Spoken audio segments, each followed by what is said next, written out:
क्योंकि जब समाज को लेकर के चलना पड़ता है तो क्या होता है, अपने स्वार्थ को मारना पड़ता है। स्वार्थ के कारण ही तो आदमी कलह करता है, विवाद करता है और प्रपंच में पड़ा रहता है। इसलिए हम सबको चाहिए कि अपने स्वार्थ को जीतना पड़ेगा। साहब ने तो कहा है, मुखिया मुख सो चाहिए, खान पान तो एक। सदगुरु कहते हैं मुखिया को कैसे होना चाहिए, मुख की समान होना चाहिए, क्योंकि हमारा मुख है, मुख से कोई भी चीज आप ग्रहण करते हैं। ऐसे नहीं है कि वो ले जाकर के पेट में रख देता है, नहीं, वो पेट में रख देता है, परंतु वहां से वो ऊर्जा बनता है और वह ऊर्जा सारे अंगों को भेज देता है। इसी प्रकार से जब मुखिया जो भी काम करता है तो क्या करता है, अपने लिए करता है, परिवार के लिए करता है, और ऐसे करने वाला व्यक्ति गृहस्थी मर्यादा से चलता है और गृहस्थी में रह करके भजन भक्ति करता है, साधना उपासना करता है, केवल काम धाम में ही नहीं रह जाता है, मकान दुकान बनाने में नहीं रह जाता है, क्योंकि सब गृहस्थ का जो काम होता है वह सब तरह से समय निकालता है। हर व्यक्ति को समय निकालना पड़ेगा, क्योंकि समय सबके पास है, पर उसको कैसे संयोजित करना है, कैसे उसको आधार देना है, वह तो व्यक्ति पर निर्भर करता है। हर व्यक्ति समय निकालता है, परंतु कहाँ समय निकालता है, हर व्यक्ति अपने अपने अनुभव है। क्या आज दिन भर आप हम सबको मिला है तो क्या 10 मिनट या 15 मिनट उस मालिक के लिए हमने समय निकाला है, उसके लिए बैठकर क्या उसका ध्यान किया है, क्या उसके लिए स्मरण किया है, चिंतन किया है, पूजा किया है, पाठ किया है, क्या किया है हमने आज? देखेंगे आज दिन भर तो आपने अपना समय को निरर्थक चीजों में ही व्यतीत कर देते हैं। तो इसलिए हर व्यक्ति को चाहिए, क्योंकि यही समाज रहेगा, यही परिवार रहेगा, यही गांव मोहल्ला रहेगा, यही कीचड़ पानी रहेगा और यही बात व्यवहार रहेगा। इसी में हम सबको क्या करना पड़ेगा, समय निकालना पड़ेगा। कभी ऐसा समय नहीं आएगा कि लोग सोचते हैं कि बुढ़ापा हो जाएगा तब हम भजन करेंगे। बुढ़ापा में कहाँ भजन आदमी करता है? जो आदमी जवानी में भजन करना शुरू कर देता है उसी के जीवन अच्छा होता है। अभी महात्मा जी बता रहे थे कि आदमी हर काम को जो है जवानी में करता है, और नौकरी भी करना होगा तो जवानी में करेगा, शादी ब्याह करना होगा तो जवानी में करेगा, मकान दुकान बनाना होगा तो जवानी में करेगा, बिजनेस करना होगा तो जवानी में करेगा।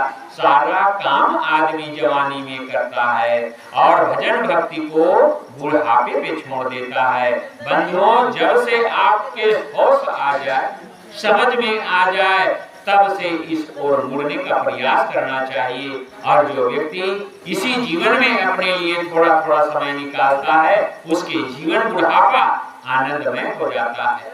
आज व्यक्ति बूढ़े लोगों से क्यों दूरी बना रहा है? क्योंकि अधिकतर बूढ़े जो है कड़वे हो जाते हैं।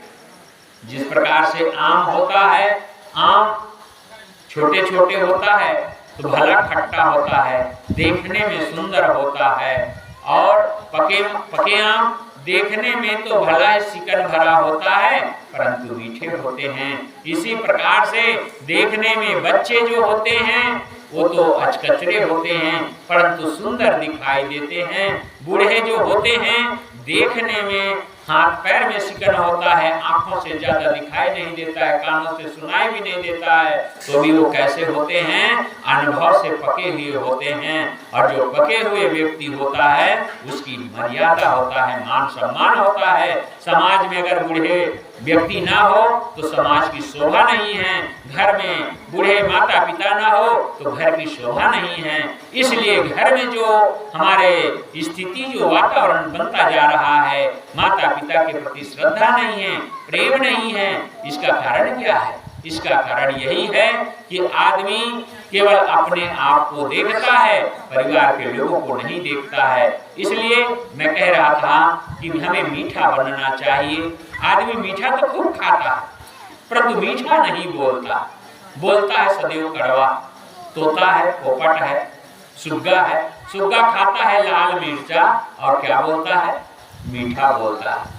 पक्षियों में सबसे जो है सुंदर पक्षी कौन माना जाता है? सुग्गा पक्षी को माना जाता है। और लोग घर घर में उसको पाल करके भी रखते हैं। क्यों रखते हैं? उनके स्वभाव है, क्योंकि वह सुंदर मधुर वाणी बोलता है और इसलिए उसको लोग घर घर में पाल करके रखता है। तो मैं कह रहा था, हर आदमी समय निकाल करके अगर जवानी में जो भजन करने लगता है तो उसका बुढ़ापा कैसा जाता है? आनंद से गुजरता है। अगर आदमी जवानी में अगर खुरापात करता हो और सोचे कि हम बुढ़ापा में भजन कर लेंगे तो क्या होगा?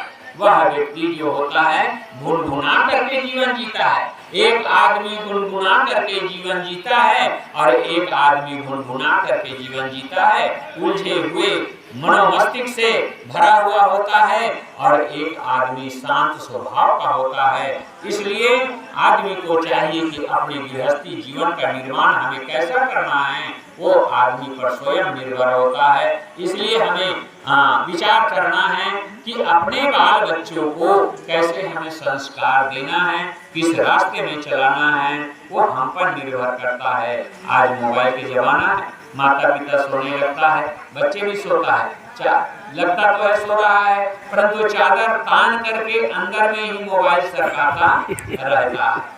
तो आज हमारे जो स्थिति है, कितनी भी लड़की चली जा रही है, हम अगर बच्चों पर कंट्रोल नहीं करेंगे, उसकी देखभाल नहीं करेंगे, तो वह बच्चा जो है आगे चल करके